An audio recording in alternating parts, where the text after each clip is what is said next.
بسم الله الرحمن الرحيم ن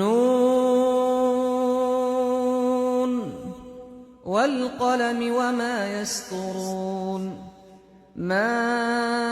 أنت بنعمة ربك بمجنون وإن لك لأجرا غير ممنون وإنك لعلى خلق عظيم فستبصر ويبصرون بأيكم المفتون إن ربك هو أعلم بمن ضل عن سبيله وهو أعلم بالمهتدين فلا تطع المكذبين ودوا لو تدهن فيدهنون ولا تطع كل حلاف مهين هماز مشاء بنميم مناع للخير معتد أثيم عتل بعد ذلك زنيم أن كان ذا مال وبنين إذا تتلى عليه آياتنا قال أساطير الأولين سنسمه على الخرطوم إنا بلوناهم كما بلونا أصحاب الجنة إذ أقسموا ليصرمنها مصبحين ولا يستثنون فطاف عليها طائف من ربك وهم نائمون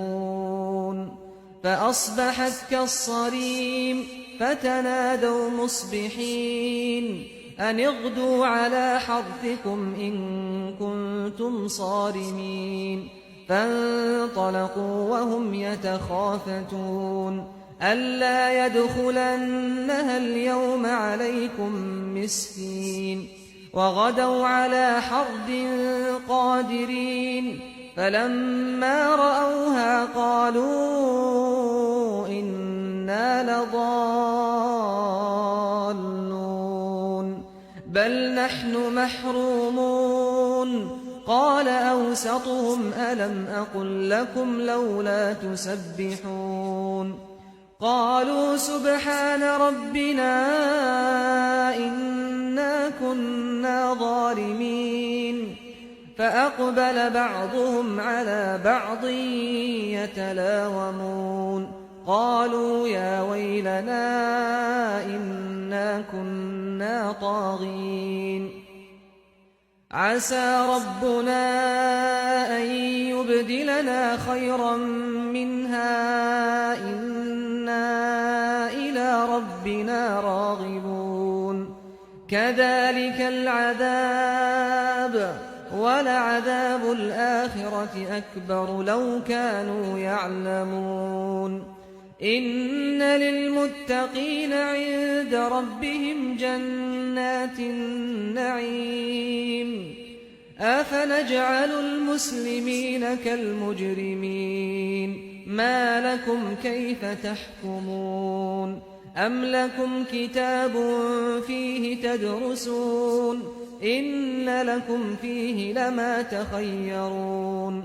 أم لكم أيمان علينا بالغة إلى يوم القيامة إن لكم لما تحكمون سلهم أيهم بذلك زعيم أم لهم شركاء فليأتوا بشركائهم إن كانوا صادقين يوم يكشف عن ساق ويدعون إلى السجود فلا يستطيعون خاشعة أبصارهم ترهقهم ذلة وقد كانوا يدعون إلى السجود وهم سالمون فذرني ومن يكذب بهذا الحديث سنستدرجهم من حيث لا يعلمون